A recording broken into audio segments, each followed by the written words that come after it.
সকালবেলা রান্না বান্না শুরু করে দিয়েছে। আজকে রান্না করব মায়ের পাঠানো সবজি দিয়ে। মা পাঠিয়েছিল মিষ্টি কুমড়া, কাঁচা মিষ্টি কুমড়া। তো যে সবজিগুলো পাঠাইছিল রাতের বেলা আনছিল, ভিডিও করে রাখছে, কিন্তু সেই ভিডিওটা দিতে দেরি হবে, কারণ ওই ভিডিওটা আসলে আমার মোবাইলে করেছিল। তো আপনাদের পরের ভিডিওতে দেখাবো কী কী সবজি পাঠাইছিল। তো আজকে মার পাঠানো মিষ্টি কুমড়া রান্না করতেছি চিংড়ি মাছ দিয়ে, আর সেই সাথে ফুলকপি ভাজি।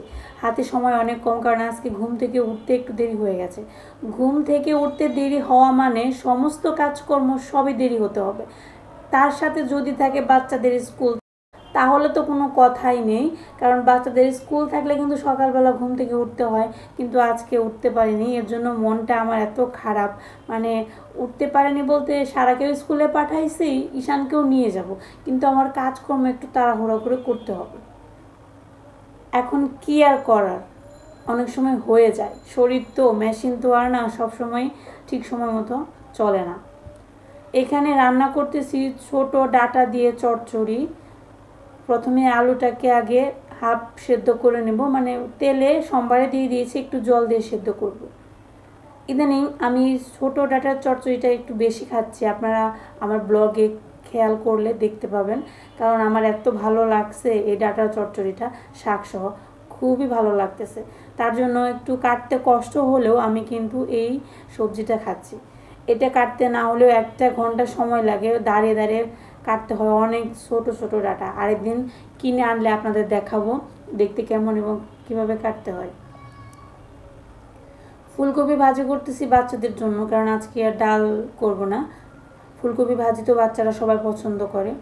তারপর এখানে আমার চচ্চড়ি প্রায় শেষ পর্যায়ে এসে পড়ছে। এখানে ভেজে রাখা মাছটা দিয়ে দিলাম, আর সবশেষে দিব হচ্ছে একটু রসুন বাটা।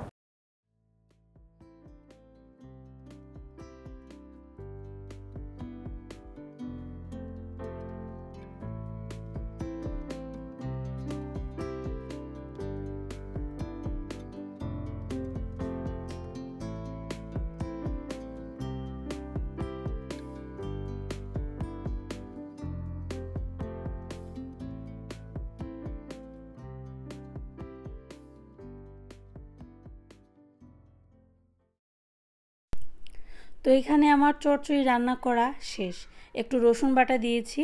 তারপর ওই পাশে হচ্ছে ফুলকপি ভাজিটাও প্রায় শেষ হয়ে গেছে। প্রথমে ফুলকপি ভাজিটা দিয়েছিলাম কড়াইয়ের মধ্যে, তারপর দেখলাম যে লেগে ধরছে।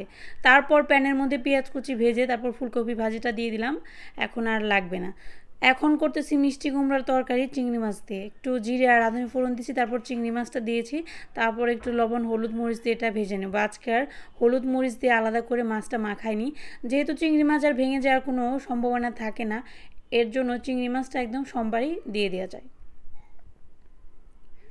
মিষ্টি কুমড়াটা যখন কাটছিলাম দেখে আমার এত ভালো লাগছিল, এত সুন্দর আর ফ্রেশ ছিল, তখন মনে হচ্ছিল যে আসলে গ্রামের থাকার মজাই আলাদা। এইরকম ফ্রেশ খাবার যদি, মানে সবজি যদি গাছ থেকে ছিঁড়ে এনে রান্না করা যায়, তাহলে তার শান্তি কিন্তু অন্যরকম। অনেক বেশি সুন্দর আর ফ্রেশ ছিল মিষ্টি কুমড়াটা। এখানে হচ্ছে একটু মিডিয়াম সাইজের একটা মিষ্টি কুমড়া ছিল, কাঁচা মিষ্টি কুমড়া। তার থেকে অর্ধেকটা পাঠিয়েছি ওই বাসাতে, আর অর্ধেকটা এখানে রাখছি, আজকে রান্না করতেছি। তো এই যে আমার রান্না বান্না কমপ্লিট। চিংড়ি মাছ দিয়ে মিষ্টি কুমড়ার ঝোল, ছোট মাছের চচ্চড়ি, ফুলকপি ভাজি, আর বাচ্চাদের জন্য সাথে মাছ ভাজি করছি। এখন তাড়াহুড়া করে রান্নাটা শেষ করে স্কুল থেকে এসে আর ভিডিও আমার কন্টিনিউ করা হয়নি, কারণ আজকে একটু তাড়াহুড়া করতে হয়েছে, এর জন্য ভিডিও করার সময় পাইনি। তো এখন হচ্ছে দুপুরবেলা খাবার দাবার শেষ করব। এখানে সারামণি আর ওনার মামাকে বসিয়ে রাখছি, খেতে দেবো। দেখেন দুজনে মিলে মোবাইল চালাতেছে। মোবাইলের প্রতি আসক্ত নেই এমন মানুষের সংখ্যা মনে হয় বর্তমানে অনেক কম। কার কথা মান বলবো, আমি নিজেই তো সারাদিন মোবাইল টিপি। কাজ করি, কাজের পাশাপাশি বিনোদনের জন্য মোবাইলটাকেই বেছে নেই। গরম গরম ভাত, সাথে হচ্ছে মজার মজার তরকারি। আমার কাছে তো গরম গরম ভাতের সাথে এরকম সবজি দিয়ে মাছের ঝোল খেতে ভীষণ ভালো লাগে। আমি বেশি মশলা জাতীয় খাবার খুব বেশি পছন্দ করি না। N-E-W new, N-E-W new, N-E-W new, N-E-W new, N-E-W new, N-E-W new. আমি তোর দিয়ে খালি ক্যামেরা ধরে রাখি, কারণ ক্যামেরা না ধরলে তুই এত সুন্দর করে পড়াশোনা করিস না, জোরে জোরে ক্যামেরা এরকম করে ধরে রাখি, তুই সুন্দর সুন্দর করে পড়াশোনা করবি, ভালো লাগবে না? ক্যামেরা দেখে দেখে সুন্দর করে পড়াশোনা করাস, সবাই দেখাস যে আমি কত ভালো দেয় না, আমি কত পড়াশোনা করি, তাই না? ক্যামেরা ধরে রাখি গেলে সবসময়। ঠিক আছে, পর। N-E-W new, the vase is new, মানে হলো সন্ধ্যাবেলা নাস্তা করতে ইচ্ছা করতেছে, কিন্তু বানাতে ইচ্ছা করছে না। তারপর সারা বাবাকে বললাম, বললো ঠিক আছে সমস্যা নেই, থাকো, বাড়ি থেকে দেখি কি আনা যায়। বাড়ি থেকে নাস্তা আনা মানে আমাদের নাগা সিঙ্গারা খেতেই হবে, এত বেশি ভালো লাগে, আসলে ইদানিং ফ্যান হয়ে গেছি এই খাবারটা।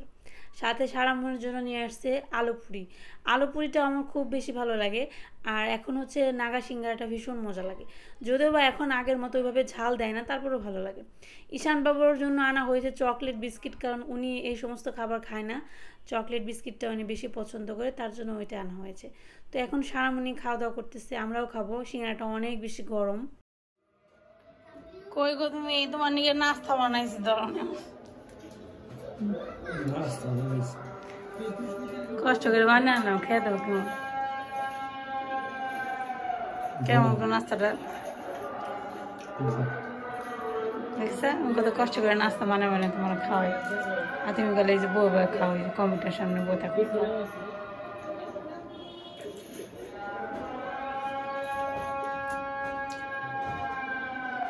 ধরু কেবল ক্যামেরা দূর মুখে দিয়ে দিচ্ছে।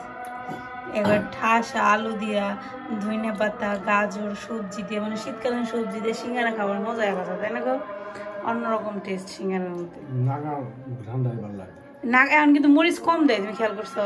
মানে কোনো কাস্টমাররা কইছে নাকি একটু কম দেবে নাকি ঝাল। প্রথম দিকে যে পরিমাণ ঝাল ছিল এখন কিন্তু অতটুকু ঝাল নেই, নাগা মরিচ কম দেয় এখন আগের চেয়ে। এর জন্য মানে একটু কমিয়ে দিচ্ছে, জানি মানুষ বেশি খেয়ে পারে।